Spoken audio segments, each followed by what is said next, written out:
বীরভূমের নলহাটি জয়পুরের ছোট্ট রাহাত শেখ আক্রান্ত স্পাইনাল মাস্কিউলার এট্রফি রোগে। তার বয়স সবেমাত্র 2 বছর 2 মাস।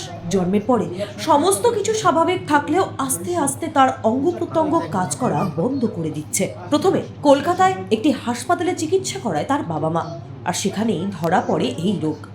শিশুটির 16 কোটি টাকা দামের একটি ইঞ্জেকশন লাগবে বলে জানায় ডাক্তাররা, যা প্রায় অসম্ভব তার পরিবারের কাছে। যদি এই ইঞ্জেকশন না দেওয়া হয় তাহলে 3 মাস পর পর একটি করে ওষুধ খাওয়াতে হবে, যার মূল্য 2,70,000 টাকা। সেটাও অসম্ভব তার পরিবারের কাছে। এরপর রামপুরহাটের বিধায়ক তথা রাজ্যের ডেপুটি স্পিকার আশিস বন্দ্যোপাধ্যায়ের কাছে যান পরিবার। তিনি তাদেরকে পাঠিয়ে দেন জেলা পরিষদের সভাধিপতি কাজল শেখের কাছে। কাজল শেখ আজ জেলা পরিষদে তার পরিবারের হাতে তুলে দেন 2,70,000 টাকার চেক, যার মধ্যে 50,000 টাকা দেওয়া হয় জেলা পরিষদের তরফ থেকে। 2,20,000 টাকা কাজল শেখের ওয়েলফেয়ার সোসাইটির তরফ থেকে দেওয়া হয়েছে।